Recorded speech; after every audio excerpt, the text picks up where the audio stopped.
Excellent. Well, thank you again all for joining us today. We're very excited to have Dr. Joseph Common here, and we're very lucky to have him. Joe brings more than 22 years of experience in the federal contracting and acquisition world. He recently retired from the Marine Corps as Lieutenant Colonel, finishing his career at the Pentagon, where he helped shape procurement policy for the entire Marine Corps contracting community. Along the way, he's managed portfolios worth more than $1 billion and advised senior leaders on everything from contract strategy to supply chain risk. Today, he teaches what he's lived. He develops and delivers training here at graduate school, and he is also a professor with American Public University System. He holds a PhD in organizational psychology from the Chicago School. What you're going to love about Joe is he truly brings the real world into the room. So please join me in welcoming Dr. Joseph Common. Awesome. Thank you, Amanda. And thank you for everyone who is attending. Yes, Amanda mentioned something about your points. So although you won't get a certification or anything from this webinar, if you can get a CEP, typically you get an hour or a COPs as well. So I would take this and an invite, send it to your supervisor and get your 1 hour because CLPs and CEPs are very, very, very important. So wanted to put that plug in. Thanks again for joining us. We're going to go through we only have about an hour, be more like about 45 minutes. And we're going to just talk through some of our product development and what we have here at the graduate school and some of the things that we've been changing over the last year to better prepare ourselves to align with DAU. So let's go ahead and get started. Once again, thank you guys for coming. Welcome and thank you for joining us today. I'm pleased to introduce the graduate school webinar, Con 1100 and DAU credential alignment, right? With our focus is strengthening the foundation for contracting and core excellence. Over about the next 45 minutes, we'll walk through why foundational contracting education has never been more important. Some of you probably thinking through RFO, Revolutionary Fire Overhaul, all these things that have started to occur just in a short period of time, right? As we are going through and rewriting the FAR.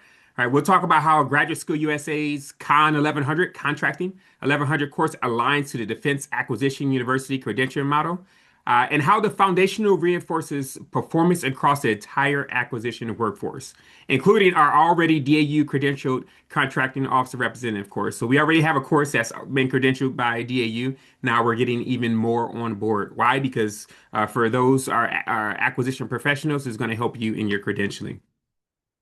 Before we dive in, just some housekeeping. Amanda had mentioned this will be a little interactive. If you have questions, feel free to drop it into the chat, and I'll either answer it as I'm going or towards the end as well. And this will be recorded as well. Towards the end, I'll also share information about our upcoming courses, our Con 11, 12, 13, and 1400 that we are actively developing and having credentialed. So let's go ahead and get started. So this slide starts to frame our entire conversation. So I'm going to just spend a little bit of time on it, right? The federal acquisition process workforce is generally in transition. As we all know, there are a lot of things that are changing, and really we don't know if clearly where it's necessarily going. I think we kind of understand some of the big stake points, right? And we know where we're looking to go, but there's a lot of different many pieces. For decades, contract professionals and contracting officer representatives who support them were certified primarily through level-based, if you remember. DAU's move to a credential-based model represents a fundamental shift in how we do credentialing. Instead of the broad time-based certifications, so in the past, if I want to be level 3, it could take me 10 years to become a level 3. We're now talking about discrete, demonstratable competencies that workforce members earn and they can apply, which is important as we look to professionalize our acquisition force even more. That shift creates real opportunity, but also creates risk. Agencies don't intentionally build foundational literacy. We relied on DAU for that plethora of classes, and we'll see gaps emerge, particularly among CORs, contracting officer representatives, as we've seen a lot of CORs bleed out of the system, retirement, DRP, things of that nature. We may be losing some expertise. Program managers and other staff who interact with the acquisition process, but may have never had the formal contracting training. Our Con 1100 course is purpose-built to address that gap. That's what we're trying to do. We see a gap in the industry, we see a gap in a government sector, and we want to address it. It's aligned to DAU's foundational contracting competencies. And equally important, it serves as an entry point into a broader pathway. Our core program, Contracting Officer Representative Program, is already DAU credentialed, as stated earlier, Con 1100, right? Contract 1100 sits underneath it as a literacy layer. And then we have Con 12, 13, and 1400, which we'll discuss as well. All right, over the next 45 minutes, this is what I'll look to do cover. I'll go deeper into Con 1100 itself, what it covers, and what learners will walk away with is extremely important, and how it's structured. And then I'll go into how Con 1100 maps into the DAU's foundational contracting courses competencies and where it fits relative to FAC-C, right? So we have FAC-C, then we also have DWIA, different things. FAC-C for on the civilian side, and DWIA for those in a uniform. After that, I'll spend a little bit of time on the foundational courses and how it supports cores, even those that I spoke of before, our foundational our core class. Then I'll close with at the very end. I'll talk a little bit about the organizational benefits that we'll gain from it, some next steps, and handle questions as well. Let me pause there just to see if anything has been put into the chat. Okay, perfect. Let's continue to progress on. We're going to start by looking at the big picture, the framework that DAU has put in place, and why it matters for how we develop the contracting workforce. Um, because most of you are familiar with the basics, I won't spend as much time on that, but I want to make sure we have a common vocabulary before we drill into Con 1100 specifically. The shift from certification only pathway to credentials is more significant than it might appear on the surface. And the implications of how agencies plan training budgets and workforce development are real. All right, so three things that define our model, right? First, it's competency based. The old certification process, you remember the WIA level one, the WIA level two, the WIA level three, FAC-C level one, two, and three, bundled a lot of training experience together. I had to do certain things. I had to be in a job for X amount of time. I had to take more classes, and then eventually I would make it up to the highest levels, right? That was at the WIA or FAC-C level three. It's useful, but it can obscure exactly what a person was capable of doing. Credentials flip that. Each credentialing maps to a defined set of competencies. So when an agency hires or assigns someone with a credential, they know exactly what they're getting and what that person has demonstrated. Second, the pathways are stackable. This is critical for workplace planning. A junior contract specialist might start with foundational credentials, just trying to learn the basics of doing their job. A program manager might add the core credentialing, right? So they understand what is required from a core and understand their competencies. Then a senior contracting officer might layer on specialized credentialing in areas like services acquisition or international acquisitions as well, or even contingency contracting, perhaps. The structure supports career growth without forcing everyone through the same linear path. So if we think of it, right, I have Con 1100, 12, 13, and 14. And then if I need extra things that I may do because maybe I'm going to do contingency contracting and I'm going to go overseas, or maybe I'm going to do construction, then I add on as needed instead of having it all part of one training curriculum. Third, credentials are continuous and current. They're refreshed as policy evolves, and policy is evolving pretty fast, as we are all seeing. For example, when the FAR is restructured or when new social economic requirements come online, the credential content moves with it as well. That's a meaningful change from the old model. The practical implication for your agency, training strategy itself has to change. You can no longer just send people through a certification course and move on. You have to think in terms of which credentials our workforce actually needs and what sequence and how you're going to validate those competencies. And that's what we provide at Grad School USA as well. So not just the Con 11, 12, 13, 14, but also some of those specialized courses as well, cost and pricing, things of that nature, that for that niche, for that small group who may need it as well. So that's why we've realigned our courses really to fit today's needs. The old way, our course structure was antiquated once we transitioned to the out of the level system into the certification process. So we moved with that as well. So the legacy model, if you remember that one, right? Certifications at fixed levels with training bundled together. It served the workforce well for many years, but it had limitations. Two people who held the same certification could have very different actual capabilities. And that structure was retrospective, right? You certify based on what you've done over time, not necessarily on what you could do today. So on the old level, I could be a level three, you could be a level three, and we have two different competencies. And we not the same specialization. New way, We go through Con 11 through 1400, but then I could get specialized depending on what I'm actually going to do. It makes more sense and a better use of our time. The credential model, each credential is tied to demonstratable competencies. So when we do Core 11, Con 1100, we're going through and learning the foundations of contracting, of how it actually works. We're building that core competency from beginning. We're learning about budgeting. We're learning about how we do appropriations, all those kind of type of things, because we have to learn that before we can start putting together a contract and a clean structure. The pathway stack, meaning a foundational course like Khan 1100, supports leads cleanly into more advanced credentials.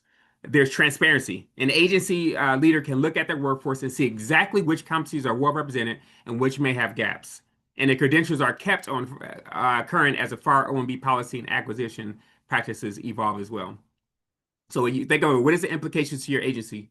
First, workforce planning shifts from filling slots to building credentialed portfolios, knowing exactly who I have that can affect the contract action that I need. So if I'm trying to make a decision and I'm looking at a trade-off, am I going to use assisted acquisitions or do I have the expertise in-house to do this type of contract type? Well, now I can move away from the level 1, 2, and 3, and I can actually say who has received training in FAR Part 15, who understands negotiations, who understands cost and accounting standards, who can I lean on? It gives us a much better picture. I don't have that expertise. Now it starts to build an argument of why I may have to go to assisted acquisitions, if that makes sense. Second, training investment becomes a multi-year planning exercise. You're funding a layer build, not a one-time class. Third, and this is the upside, right? Hiring, assignment, and succession gets sharper. When you know exactly which credentials a role requires, you can place people more precisely and develop them more intentionally. Now let's take a look at Con 1100. I'll walk through the learning objectives for Con 1100, the structure backbone of this course, which is anchored in the FAR and the acquisition lifecycle and its core competencies. As you'll look and see from Con 1100, it is a bundled approach. So before, if you were going to get level 1, FACSI level 1, or DWIA level 1, there are a lot of classes that you had to take in order to just get that level 1 certification. What we've redone through DAU is they've taken a look at those classes, started combining them, and put it into Con 1100, which is an 8-day course. So Con 1100 has 5 core learning objectives. After completing them, this is what the learner can walk away with. First, navigate the FAR. What is the FAR? Having an understanding of what it is. Doesn't mean they're going to memorize it. No one does that. I've been doing federal acquisitions, did it for over 22 years, and I have not and did not memorize the FAR. But I did go from the hard FAR, for some of us who probably had it, the nice hard copies put on our desk, to acquisition.gov, right? A much better way, in my opinion, to use it. It means understanding how the FAR, as we get through Con 1100, is structured, where to find what they need, and how the parts relate to one another, which is extremely important. Just because I'm using FAR Part 13, FAR Part 12, I also need to understand small businesses and what do I have to set aside? Where is that information at? And it does that to tease it out to make us more competent. That alone is a meaningful capability for anyone who's touching acquisitions. Secondly, it describes the phases of the federal acquisition lifestyle, from requirement identification through contract closeout, what we commonly refer to as cradle to grave, right? We talk through cradle to grave, from I have this idea in my head of what I want to do, or this service or this product I need, all the way to contract closeout. And I'm making sure I'm zeroing out all my claims, things of that nature. We're going to go through the whole cradle to grave as we know of. Third, identify roles and responsibilities across the acquisition team. Who is a contracting officer? What does a contracting officer representative actually do? What's a contracting specialist? What's a program manager's role? These distinctions matter enormously in execution, and they're often unclear to staff who aren't formally trained. And so instead of throwing someone in, right, trial by fire, we're actually going to teach actually and have an understanding of how this acquisition team works together. Fourth, it recognizes the policy and ethical foundations of federal contracting. This is where we cover competition requirements, fiscal law basics, and standards of contact ethics. The rules of the road that protect both the government and the workforce. And fifth, apply foundational concepts to real world scenarios. We bring in things that actually could happen. I have a janitorial service contract. How do I create a PWS? Do I need to create a PWS? What are performance-based standards? How do I write performance-based standards? Do I tell them how to do it, or do I tell them what I'm looking for, what my actual goal of having this is? We walk through that so we have a better understanding of how we can also advise on the creation of PWS and how we can make sure that our solicitation is ready to go out to a market. So understanding these concepts before we get down the road and actually publishing a solicitation. This course is heavy on practical application. Spend a lot of time in practical application and case studies, walkthroughs, and structured exercises. Because acquisitions ultimately is a practice, not just a body of knowledge. So we spend time at the beginning of the course building that foundation, that common understanding, common terms as well. Then quickly move into from teaching to now we're demonstrating, and now we're actually picking up with hands-on tools so that actually you can stick with us. The audience is broad. Contract specialists in their careers, contracting officer representatives, cores of any experience level, program staff who touch acquisitions, and if they're in program, they should be touching acquisitions, and support roles like financial managers or legal who need acquisition literacy, which is really key, especially for some of our attorneys. You ever had to do a fiscal review? And not have a procurement law attorney, and they don't really understand procurement law. It's a niche in itself, right? It can also help them. They can get in and actually understand what the FAR actually states and how to be a procurement, how to provide advice as a procurement law attorney. The outcome is acquisition literacy. And you'll hear me use that phrase a lot today because it's the single best descriptor of what Con 1100 builds. The two structural anchors of this course, we'll spend serious time on them just to make sure that we understand. First is the FAR framework. The FAR is a rule book of federal contracting. And one of the common gaps we see in the workforce, particularly among cores and program staff, is the inability to navigate it. People know it exists and they have had some heavily used clauses, but they don't understand the mental map of how the document is organized. Is a FAR a suggestion? Is it a guidebook, or is it no kidding a statutory rule book, something I have to follow? Yes, the latter. It is a statutory rule book that I have to actually adhere to, along with other supplements, what we talk to as well. The FAR is one thing, but there's also supplements and guidance that we also have to do as well. We talk through that. So when we have a student that exits this course, they have a firm understanding of how they can use these elements to do their job as a contracting specialist, as a core program manager. Con 1100 fixes that. We walk through the structure. Part 1 through 4 cover general matters and the overall framework. Part 5 through 12 are acquisition planning, extremely important. One of the things that we really leave out a lot of times. But we're going to cover competition. What is competition? Do I have to have competition? Can I just do sole source? Well, we'll answer that question. We'll talk about market research. But you think, hey, I'm a contracting specialist, going to be a contracting officer. Why is market research important to me? Isn't that the end user's job? We'll talk through that. Requirements, different contract types, firm fixed price, cost plus. We'll go to part 13 through 18 and cover the major contracting methods from simplified acquisition to major systems. We covered all of that in Con 1100. Then we go into parts 19 to 26 and you talk about the socioeconomic programs, small business set-asides, as we know of. Environmental considerations. Then we'll go into general contracting requirements in part 27 through 41. And then we'll go through contract management. So that's where we start talking about the grave. What is contract management, contract closeout, things that we have to do post-award. The map gives learners a place to put everything else they encountered in their career. Then second, the acquisition lifecycle. We'll talk through plan, solicit, evaluate, and award, administer, and close out. So we're going to go through that cradle to grave once again. This is a rhythm for any federal acquisition, regardless of size or complexities. Learners will come out of Con 1100 understanding what happens at each stage, who is responsible for what, and how decisions made early constrain or enable choices later on. We'll spend a lot of time just with the closeout process, which I would argue is one of the things that's most neglected by contracting professionals.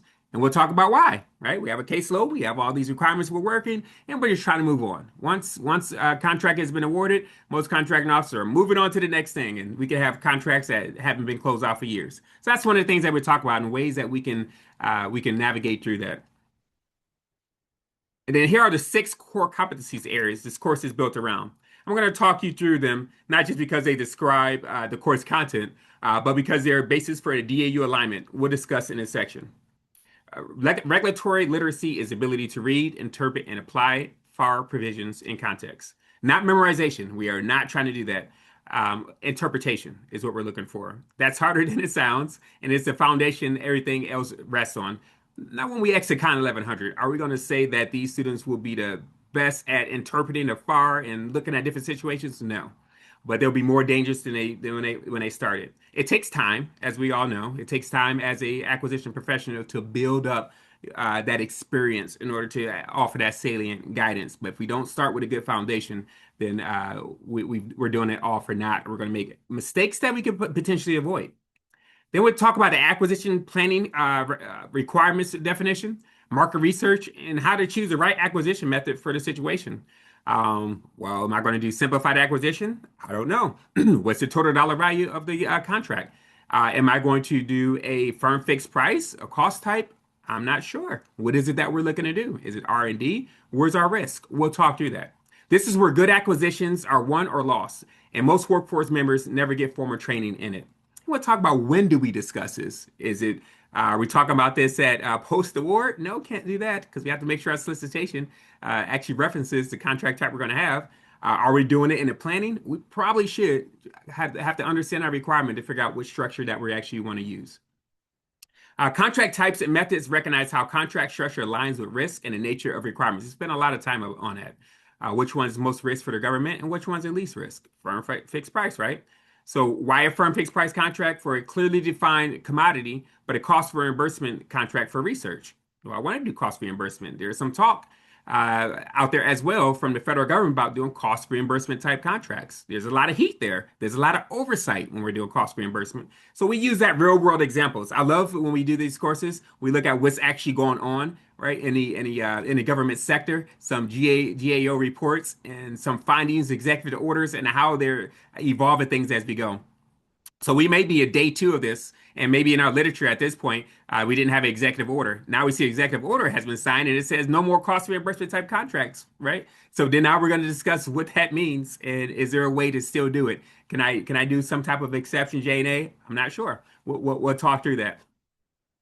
Then we'll go through roles and responsibilities. These are the boundaries between contracting officer, the COR, contracting officer representative, program manager, and supporting staff that are routinely blurred in practice.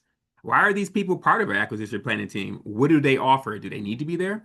Then we're also going to talk about real world problems, such as something that people love, unauthorized commitments, right? One of the things that we do not commonly like, and everyone gets very, very nervous when they hear about a UAC, unauthorized commitment.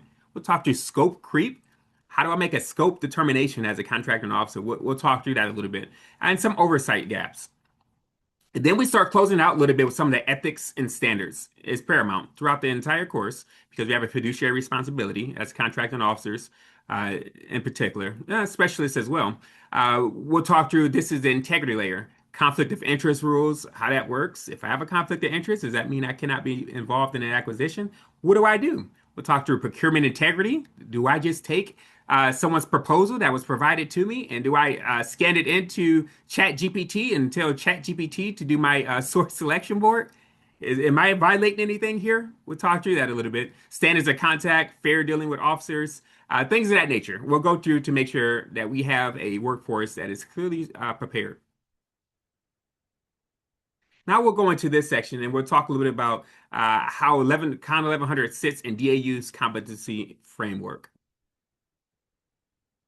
So here's a crosswalk that you're going to see. The 6 Con 1100 competency areas on the left, the corresponding DAU foundational contract and competency domains are on the right.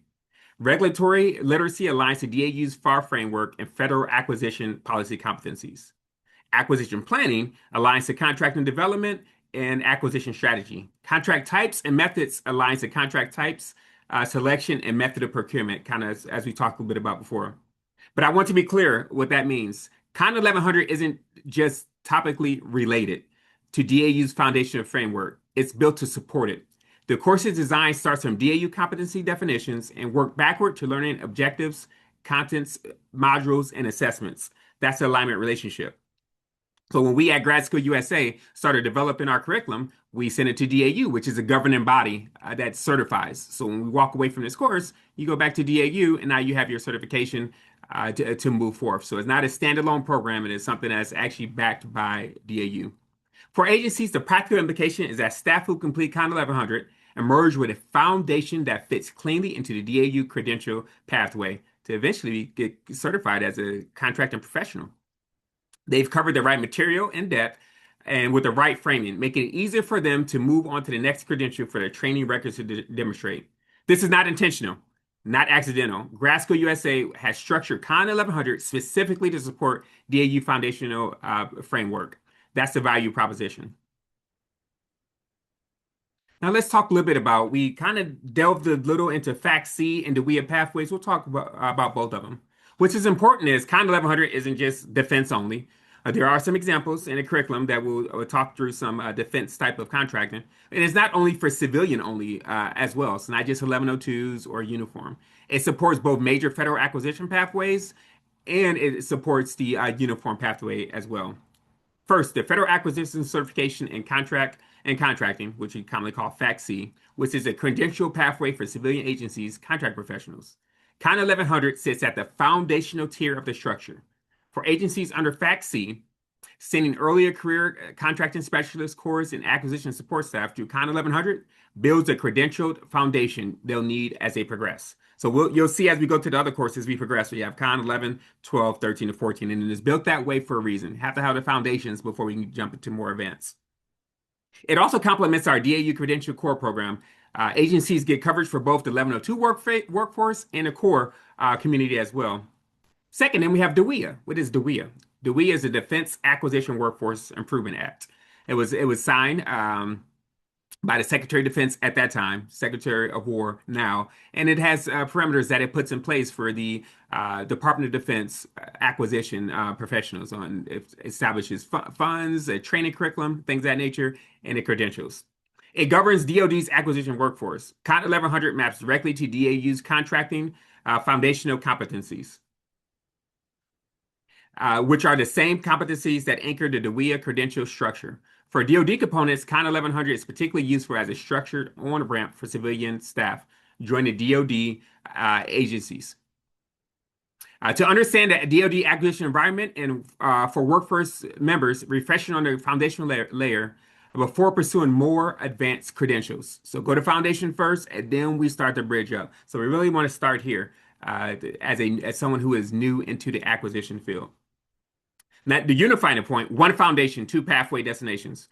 You have Con 1100 is purpose-built to work across the federal acquisition workforce, not just one segment of it. It gives agencies flexibility and it gives interagency partnerships a shared baseline. So if I am looking to be a FACC certification, I can go through and I can take my Con 11, 12, 13, and 1400 level classes that we'll talk about here in a little bit. If I'm looking to be a contracting professional certification and I'm on the WEA side, I take the 4 classes, then I do have to take a test. So you take 4 classes and then you have to pass a test as well. And the test is administered if you're on the WEA side by DAU. Let's talk a little bit about the work development implications. So sequence development is done intentionally because Con 1100 is intentional foundation. It doesn't compete with more advanced credentials. Further along the DAU pathway, it supports them. Staff who compete Con 1100 first are better prepared to absorb and retain the more advanced content that follows. Not just our claim, it's a basic principle for adult learning. Have to have that foundation before we can move on further. Workforce visibility. Once you've established a foundational baseline across your team, you can actually see your readiness picture. You know who has the foundation, who needs it, and where to invest next. The visibility is one of the underappreciated benefits of credentialed aligned curriculum. So I would pose this. I take the Con 11, 12, 13, and 14, and I realize I have this employee that I need to understand the cost and accounting standards. I need to understand because I'm going to be doing cost type contracts. Then I would add on another certification and they would do a cost and accounting class. To understand how that structure works. Or I have someone who is going to be working, kind of as we said a little bit before, they're going to be working on construction type contracts. So I complement 11 through 1400 with construction. So now I have different expertise throughout the office and actually can gauge the proficiencies throughout my workforce. So then now I can make determinations on what my capabilities are and what my weaknesses are as well. So we're going to go into part 4. So in this section, I encourage you to lean into a little bit. Graduate School USA's core program is already DAU credentialed. It has been for many years. So that's not the question. What we're going to talk about in this section is something different. How Con 1100 sitting underneath the core credential materially raises the ceiling on core performance. The argument is simple. A contracting officer representative who understands the full acquisition lifestyle, not just the post-award piece, well, that's important, of course, performs better.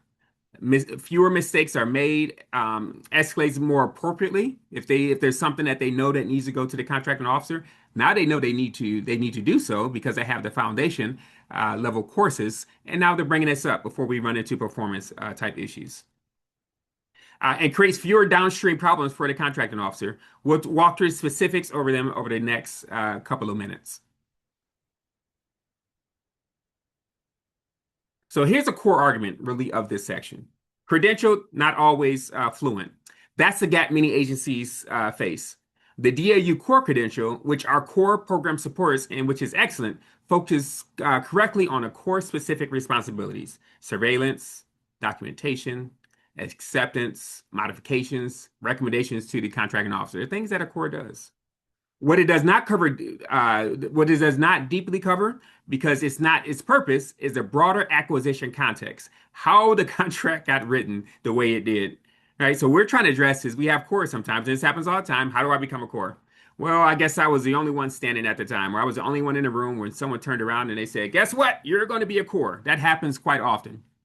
Right? Maybe it's after the requirement has actually been levied and we're in a period of performance, and now I'm a core. And I may have no idea. I know I have to do surveillance, but I don't understand anything about this contract. I don't understand what firm fixed price means. I don't understand what a QASP or all these other type of things. How did this actually get created? The why behind it. And that's what we offer when we have a core go through a Con 1100 through 1400 level course. They understand the why behind it makes it more effective. So how the contract gets written, the way it did, kind of talk about a little bit why certain clauses are in there. Why do I have this clause? What does a clause mean? Where do I put them? How do they come up with it? How the contract type shapes the risk picture and how to navigate the FAR more broadly. So now when the core is operating and working in conjunction with the vendor and they're on site point of contact, they have an understanding of the why behind it and how it's derived from statutes and how the FAR enhances that. Con 1100 provides just that context, and the result is these three concrete benefits. First, context for the contract. A core who understands competition strategy, very powerful core. Contract type selection and the structure of key FAR clauses bring sharper judgment to oversight. They know why the rules are the rules, which makes them better at applying them. Second, better communication with contracting officers. Anyone who has worked in acquisition knows that the contracting officer representative and the contracting officer communication is one of the biggest determinants of contract performance. If they're not speaking, if they're not communicating, we may have some performance issues, and the contracting officer may never know about it. Maybe the contracting officer representative may think, I don't want to bother this contracting officer, or I don't know what to say to them, right? Because it could be an education and that foundation has not been laid. So when the two roles share vocabulary in a common framework, communication is faster, clearer, and less prone to miscommunication. So when we have a request for remedy and a core knows what a request for remedy is, oh, that's very, very powerful. Why do I need to tell the contracting officer this information? Oh, that's why. Or when I do a stop work or whatever else, or what they have to do after they have to do a corrective action report, things of that nature. Why do they have to do that? And why do they have 10 days? What does that derive from? Those type of things that builds a better relationship and makes that core more dangerous. Third, stronger issues recognition. Cores with foundational training spot problems earlier. Scope creep, performance shortfalls, modifications that should have been formal because they understand the rules and contract structure behind those rules. Early recognition translates to directly to reduce costs, reduce risk, and better mission outcomes, which is extremely important when we're going to do a cost type contract. Extremely important cost type contract. This isn't just theoretical. We hear consistently from agencies that have invested in foundational training for their core. The credentials get them in a role, and the foundation makes them even more effective in it. Let's talk it through some common gaps that we have in an oversight as we walk through it.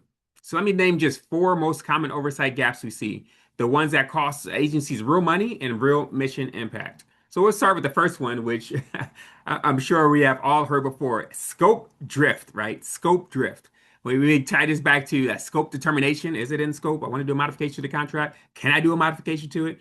The contract is performing work that, strictly speaking, isn't in the contract, right? How did that happen? Maybe a government representative or the core said, "Hey, I need you to just do this other thing while you're doing what's actually specified in the contract." Sometimes it's happened because the core didn't have a clear understanding or clear enough sense of where the scope line was. Imagine this. I have a contract that's been signed by both the government and the offer. Now I have a modification that takes place 6 months later. Modifications happen. Maybe I did a modifications to something in the PWS statement of work, or maybe a deliverable, whatever it may have been, but the core never actually received that modification update. Well, now they don't have the most up-to-date information. So when if I am going through a foundation level class, one of the things I will have my relationship with the contracting officer is, hey, I need to know any modifications. I need to see everything, not just the base, but any modifications you've made, so I can make sure I can do the correct amount of surveillance.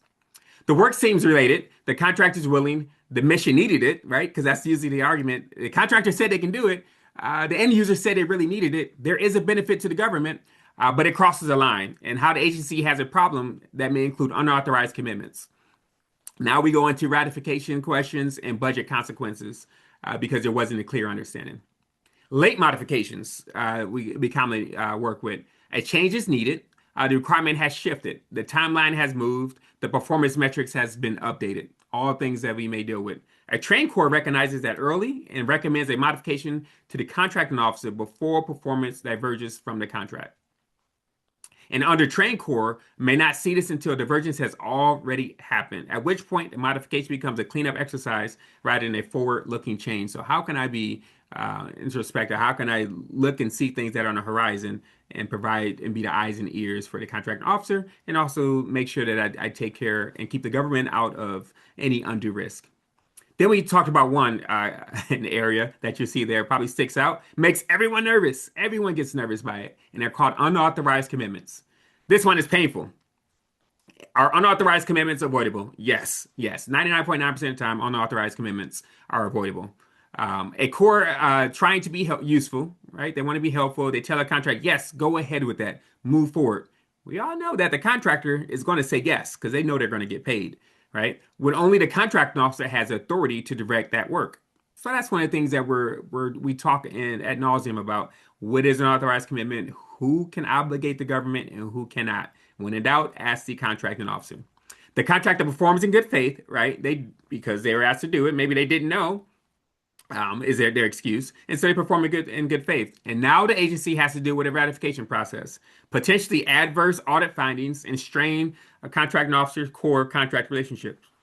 And oh, by the way, if you have do a ratification, you could get in professional trouble as well. So there can be write-ups or whatever else may happen, but there could be some punishment for it. That's what we're trying to avoid. Con 1100 covers the roles and authorities directly to address this risk. Documentation gap, kind of important. Surveillance records that don't tie to clean contract requirements. We talk about why it's important to make sure that we're recording all of our encounters with the contractor. Why? Because if I have a service type contract and I have to do something called a contract performance and rating system, I have to reflect back to those notes. Or if they're not performing correctly, I need to reflect back to those notes so that I can address that with the contracting officer. Fix those documentation gaps so that we don't have, which we sometimes hear, how is it possible that this contractor has been doing business with the federal government for the last 10 years and they are horrible performance? Well, then I open up the CPARs, right? And I see, oh, no, no, no. They have exceptional ratings across the board. So their past performance says that they're the best thing that's out there. How can I get ahead of that? And what can I do to create a picture that's actually describes what's occurring? Each of these that you're talking about, they're all preventable. They're preventable with foundational acquisition literacy, just understanding the basics. That's exactly what Con 1100 builds. Not to say we are zero defect mentality. Things happen, right? No one's perfect. I always say when it comes to a contract, I am one modification away from perfection. That next modification I have, I'll have the best contract you've ever seen. So acquisition is a continuous chain, talked about before. Decisions made early in the process shape what occurs later.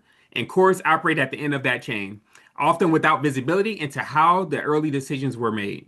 In pre-award, what is pre-award? The acquisition strategy is set. We're determining, we spend a lot of time talking about what is our strategy, how we're going to solicit this, and what method are we going to use to solicit it. Requirements are defined. The contract type is selected. The competition approach is determined. These decisions cascade. Everything goes from here. Whatever decisions we make here will have a lasting effect on the acquisition. A firm fixed price contract creates one oversight reality. A cost reimbursement contract creates a very different one. Those a lot of oversight. Performance-based contracts requires one kind of surveillance level of effort requires another. Right, so if I'm going to do a cost type we talked about before, it's going to require a lot of surveillance on those contracts to make sure the government is getting what it's paying for. Even more, right? Even it causes even more angst is we go to a time and material. If anyone has done that before, time and material is going to require a lot more time from us as well to make sure we're certifying the amount of time being spent, the amount of money being spent on material, and is it fair and reasonable? We talk through this, right? And why it's so complex and how we may use those complexities to really drive towards the contract type that we want to use. At award, the contract is constructed. The performance work statement is finalized. The quality assurance plan is built. Key clauses and terms are negotiated and incorporated. The structure of the contract is essentially set in this phase, and the core will live inside the structure for the duration of performance. Here is a key insight. The core's effectiveness in post-award is shaped mostly entirely by the understanding of pre-award and award. A core who understands why the requirement was written in a certain way, why a particular contract type was chosen, why specific clauses are present, that core makes sharper judgments every single day. Count 1100 gives cores that upstream understanding, not so they can become contracting officers. That's not the goal, but so they become excellent cores and provide the oversight that we need on our contracts. To wrap up this section, let me put in language that resonates most with agency leadership: risk. It's all about risk. Count 1100 reduced two distinct categories of risk for organizations with cores in the field. First, we have compliance risk, right? This course directly reduces the likelihood of unauthorized commitments, which we addressed 2 slides ago. It reduces misspelled or misapplied or missed FAR requirements because a foundation in regulatory literacy is exactly what enables a core to recognize when a FAR requirement is in play. It reduces incomplete or inconsistent documentation. As we always say, document, document, document. Contracting officers document your file. Why is that important? Why do we say that so much? We talked through it because trained cores document against contract requirements with discipline. If we can document performance and we can document our findings, now we can make an educated decision when it comes to exercising or not exercising an option. Here we are trying to decide if we're going to exercise this option. We go to the core, and the core has the information needed to let us know if I need to move forward with exercising an option or if I just need not to and recompete it. The oversight deficiencies are some of the most painful findings agencies receive, both for the auditor's report, for the corrective action requirements that follows. And it reduces procurement integrity and ethics missteps because Con 1100 covers those foundations explicitly. Then the last one we'll talk through is performance risk. These are upside opportunities. What improves when cores have a foundation? Earlier identification of performance shortfalls, we kind of talk about, which means earlier intervention and better outcomes, mission outcomes, faster, more accurate communication with the contracting officer, which translates to faster decisions. Better informed modification recommendations. So do I need to make a modification to the contract? If so, why do I need to make a modification? What have we documented? What shortcomings do we have? And that goes back to you said before, there is no such thing as a perfect contract. It's okay. We will take injects. We will take what we have discovered throughout the period of performance, and we can make the needed modifications to the contract so we're still getting what we want. And we're talking about risk reduction, compliance, and performance. That's the business case for adding Con 1100 to your core development pathway. Let's move on to some of the organizational benefits that we have as well. Let's talk through this.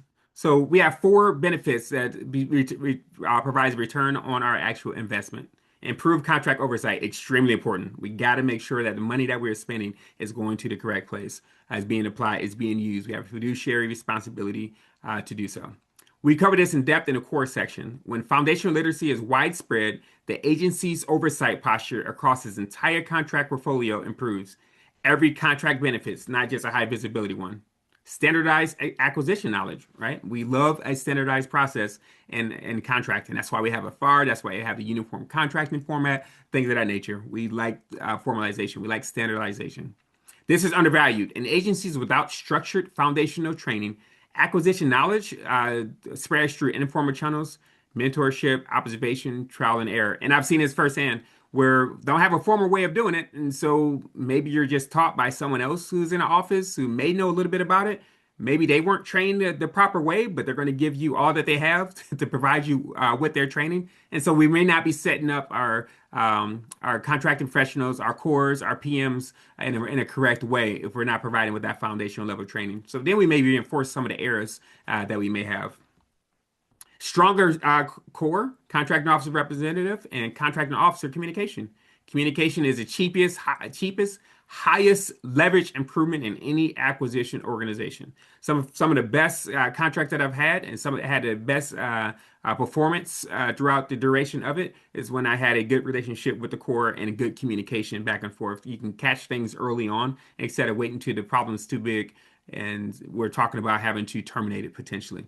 That's not the goal. We don't want to terminate something, right, for default, and which is difficult in itself if we're not actually memorializing our actual occurrences and our contact with that vendor. And really, workforce readiness and succession. The credentialed aligned foundation supports promotion pathways. It supports internal mobility. Someone moving from a core role to a contract and specialist role has the same foundation. And it supports succession planning because the new staff entering through the foundational layer get the same start as their predecessors did, with no degradation under this current way, not the old level system that we used to have.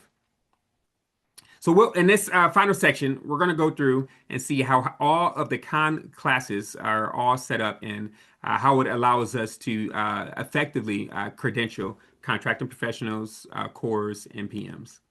So here are the courses that will make someone that leads to the certification process. And I think that answers one from Lois earlier, one of the questions.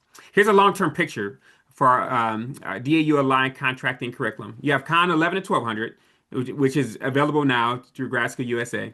This is the foundation and its focus of today's webinar. Agencies can enroll their workforce today.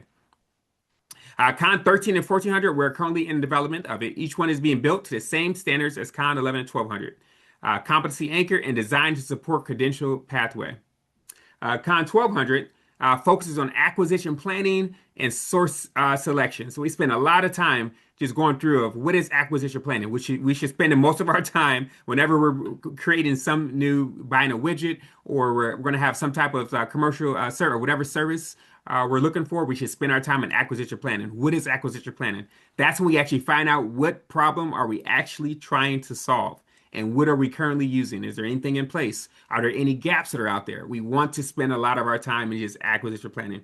If we don't, and this is what we talk a lot of time through the Con 1200, if I don't spend enough time through acquisition planning and I just force this through, which happens a lot in federal acquisitions, I'm not going to get the product I want.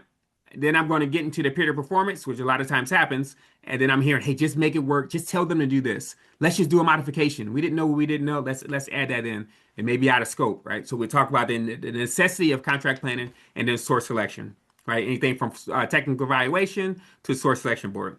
Con 1200, it builds directly on the foundation planning for Con 1100. That's why we do that cookie cutter approach. If you don't have 1100, it's going to be playing catch up when we get to 12, and it may not be as much of an enjoyable experience. We're going deeper into market research requirements development and evaluation methodology and source selection process than we did 12. And Con 1300 will focus on contract formation and negotiation, the fun stuff, right? This is the area where workforce members benefit most from structured training, negotiation strategies. How do I negotiate with the industry? Is it a win-win? Is it a win-lose? Government will win, they will lose. Should the government lose and industry wins? How do I do this? What do I come with? What paperwork do I have? What homework should I do before I actually go into negotiations with a vendor? We spend a lot of time there. We actually do a prac app on negotiations where we have a exercise where the participants will have to negotiate with a vendor. And the vendor is going to push back because that's what we do in the exercise. We may say, hey, their profit is at a 10% margin. Industry average is at 8%. Why do they want 2% more? So we go through that kind of stuff. Real world things that will work through when we're actually doing FAR Part 15 type of contracts. Talk about terms and conditions in Con 1300, special considerations for different contract types as well. Then we finish off with Con 1400. And we focus on contract management and post-award activities. This is where Con 1100's post-award foundation expands to a full range of administration. Modifications, what is a modifications? Who can do a modifications? We talked a little bit about claims, terminations, closeout. Can I close it out if I have a claim against the contract? I don't know. Can I? I don't think we can, right? We'll talk through those kind of things. When do I do a modification and where do I get injects from to do that modification? Taken together, the Con 1000 series will provide a complete progressive pathway towards a federal contracting lifecycle, all aligned to DAU's credentialed framework. And that was really our goal here, right? We wanted to make sure what we're offering, so you don't have to take these courses more than once, DAU aligned helps you get your professional certification as you move on to become either increase your core level or to become contracting officers. And remember, the core program is already DAU credentialed and available. Together, the Con 1000 series and the core program series provide structured pathways for both 1102 and uniform contracting professionals in a broader core community. I'm going to read that in a second from Anonymous. That looks like a good one. Okay. I am going to wrap up and do a Q&A here. I have one last slide for you. If you remember nothing else today, remember these four takeaways. One, the alignment between Con 1100 and DAU's foundational contract framework is intentional. The course was built to support the credential structure, not merely related to it, but designed for it. Second thing, Con 1100 addresses concrete, specific contracting competencies, regulatory literacy, acquisition planning, contract types and methods, roles and responsibilities, ethics and standards, post-award foundations. Six areas, all measurable, all mapped to DAU framework and is real time. As we go through, we're actually going to look at GAO reports. Things have been published. As we know, the FAR changes. It could change. It changes on a regular basis. It's fluid. As Congress makes a determination and they updates a statute, or as GSA, because they've been directed to do the FAR overhaul, as they make changes, remove executive orders, it changes. Third, cores benefit from this foundational training, even those who already hold the DAU core credential. Con 1100 doesn't compete with the core credential, two different things. It strengthens the performance of those who hold it. That's a headline I like for you to take away today. So just because I'm a core, this will enhance your ability to actually understand what's going on during computer performance. And then four, at the agency level, pathway alignment delivers compounding benefits, better oversight, standardized acquisition knowledge, stronger CO core relationships. And I would also add in there for the PM as well that are interested in taking a Con 1100. Now they can understand, right? If I'm a PM and I'm taking a Con 11, 12, 13, 14, oh, that's why the contracting officer is telling me I have to publicize this on sam.gov for 30 days. That's why they're telling me I can't do it and I can't award a contract within 2 days. That makes sense. Oh, this is why they're telling me I have to compete it. This I don't have an exception, so I have to compete this. It creates that knowledge and it makes us better as an acquisition community. And that's the case for Con 1100. Let's move on to enrollment and questions. Okay, so I'm going to open the floor for questions now. A few specific prompts in case it helps focus us. I'm going to look at the one that was in the chat here. 1 second, let me move it over. I see anonymous question. I have been chosen to be a core and I have no earthly idea what I am doing. I am on the system trying to figure out how to be a core, going through the modules and making me feel like a fish out of water.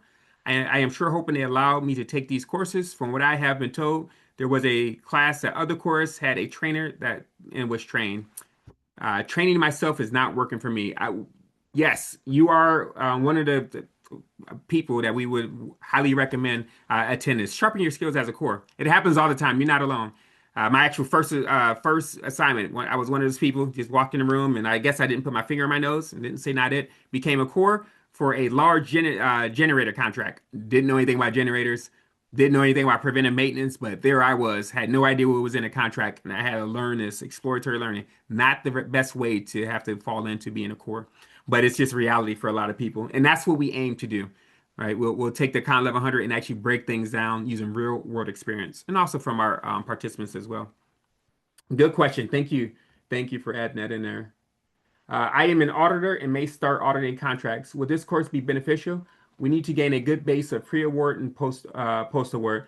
I would argue, yeah, if you want to know, if you want to understand how pre-award, what we do in pre-award, how a solicitation is actually created, because that's a lot of times when we have our issues. When we have our audit on our contract actions, it's typically contracts that are currently in performance, and we look back and we look at acquisition strategy.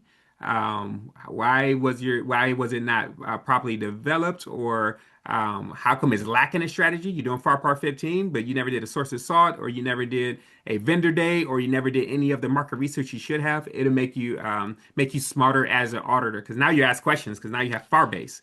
The FAR says I should be doing these type of things. It's not a robust enough strategy, and that's why we're having issues in the performance. So good question. Absolutely. Thank you for that question. Let's see if I have any other open ones. First on enrollment, if there are any ones, drop it in there. I'll throw out a few things in here. So first, just on enrollment, there are specific populations within your workforce. We have newer cores, program staff, supporting roles. When you see the most immediate need for foundation training, reach out to us. If you have questions, let us know, and we can kind of direct you towards which one or will benefit you. We do recommend go count 11, 12, 13, 14. If you had to jump into one of 14 or 13 instead, we would have to do that by case basis, but we do recommend going in order. But exceptions can always be made if it's needed. Okay, let me see if there's anything else on here.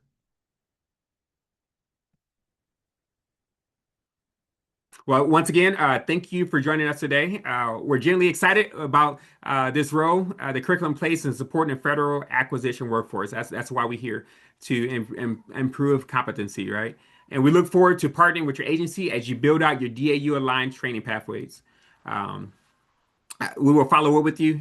Feel free to drop us a message if you need. I am going to drop my email into the box as well.